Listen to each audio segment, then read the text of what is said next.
आज मैं आपसे एक ऐसी चीज डिस्कस करने वाला हूँ जिससे Indian stock market indirectly dependent है। एंड इंटरेस्टिंग बात यह है कि जब ये चीज गिरती है, जो कि गिर रही है, तो कुछ सेक्टर्स के प्रॉफिट एक्सप्लोड होते हैं। और वो एक चीज है ब्रेंट क्रूड ऑयल, जो पिछले 2 महीने में लगभग 40% से भी ज्यादा गिर चुका है। एंड आज कुछ हम ऐसे सेक्टर्स डिस्कस करेंगे जो क्रूड ऑयल के गिरने की वजह से बेनिफिट कर रहे हैं। वीडियो को एंड तक जरूर देखिए, क्योंकि एंड में आपको रियलाइज होगा कि एक बैरल क्रूड ऑयल की प्राइस पेट्रोल या फिर डीजल डिसाइड नहीं करती, वो डिसाइड करती है इंडिया इंपोर्ट बिल कितना करेगी, रुपी स्ट्रॉन्ग होगा या फिर वीक होगा, इन्फ्लेशन बढ़ेगा या फिर नहीं, इंटरेस्ट रेट कट होंगे या फिर नहीं।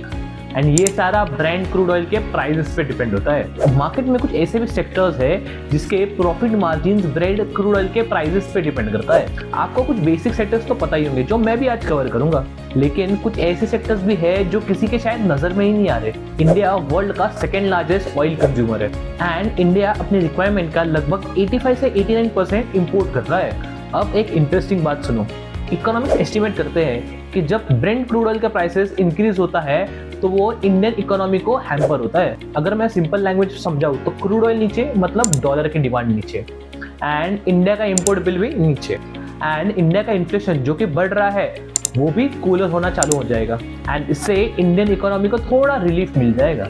एंड यही रीजन है कि पिछले 2-3 दिनों में जब ऑयल प्राइसेस नीचे आ रहे तो इंडियन स्टॉक मार्केट्स ऊपर जा रहे। लेकिन अब आता है सबसे इंटरेस्टिंग पार्ट, कौन से वो सेक्टर्स है जो बेनिफिट करेंगे।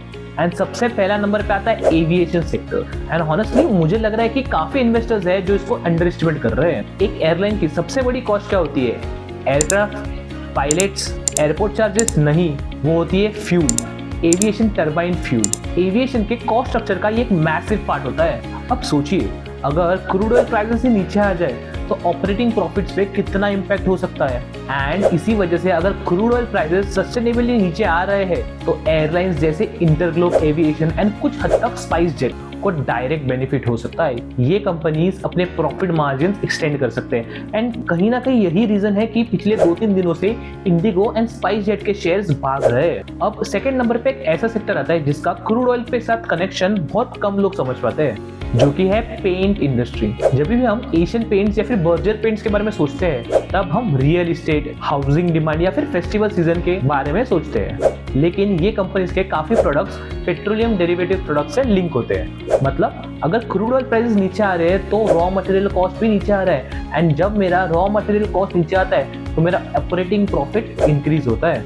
एंड जब क्रूड ऑयल का ट्रेंड रिवर्सल होता है तो मार्केट पार्टिसिपेंट्स सिर्फ ऑयल कंपनीज नहीं देखते, मार्केट पार्टिसिपेंट्स पेंट कंपनीज भी देखते हैं। एक और सेक्टर है जो शायद सुनने में आपको बोरिंग लगे, जो कि है टायर सेक्टर।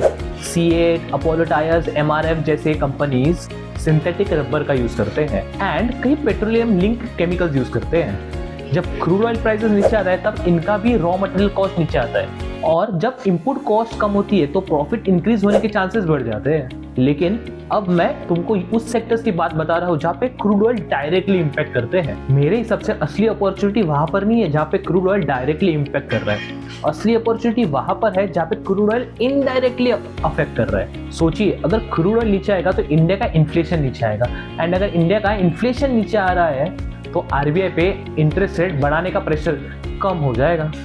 इंटरेस्ट रेट अगर लो या फिर स्टेबल भी रहेंगे तो बोरोइंग इंक्रीज होगी, एंड अगर बोरोइंग इंप्रूव होती है तो कंजम्पशन बढ़ता है, और फिर बेनिफिट मिलता है auto companies, alcohol companies, banks को और हाउसिंग रिलेटेड बिजनेस को। लेकिन एक ऐसा सेक्टर है जिसके बारे में शायद मार्केट उतना जानती नहीं, दैट इज लॉजिस्टिक्स सेक्टर। और मेरे हिसाब से ये एक हिडन बेनिफिशियरी होने वाला है जब क्रूड ऑयल प्राइसेस नीचे आ रहे हो। तो फ्यूल ट्रांसपोर्टिंग कंपनी के लिए ब्रेंट क्रूड ऑयल सबसे बड़ा ऑपरेटिंग एक्सपेंस है। जब डीजल प्राइसेस लोअर एनवायरनमेंट में सस्टेन करते हैं तब transport corporation of India, all cargo logistic या फिर कुछ दूसरी लॉजिस्टिक कंपनी इससे बेनिफिट करती है, क्योंकि इनकी ऑपरेटिंग एफिशिएंसी इससे इंप्रूव होती है। शायद इसीलिए जब क्रूड ऑयल प्राइसेस गिर रहे होते हैं तब मार्केट यही कंपनीज को री रेट करते हैं, जबकि मेजर इन्वेस्टर्स का ध्यान ऑयल मार्केटिंग कंपनीज पे होता है। अब सबसे बड़ा सवाल, क्या क्रूड ऑयल प्राइसेस डेफिनेटली नीचे आने वाले हैं? इसका आंसर मुझे भी नहीं पता, और ऑनेस्टली दुनिया में किसी को भी नहीं पता।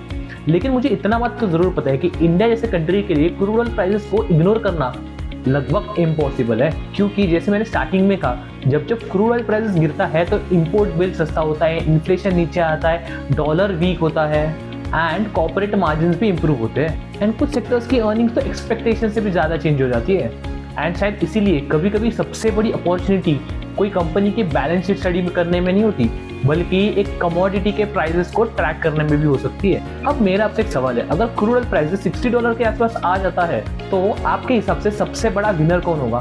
Aviation sector, tyre sector, paint sector या फिर लॉजिस्टिक सेक्टर या फिर कोई और सेक्टर? ये आप मुझे कमेंट सेक्शन में बताना एंड अगर वीडियो अच्छी लगी तो अपने दोस्तों के साथ भी शेयर करो एंड तब तक के लिए फॉलो करें मिस्टिकल फाइनेंस को।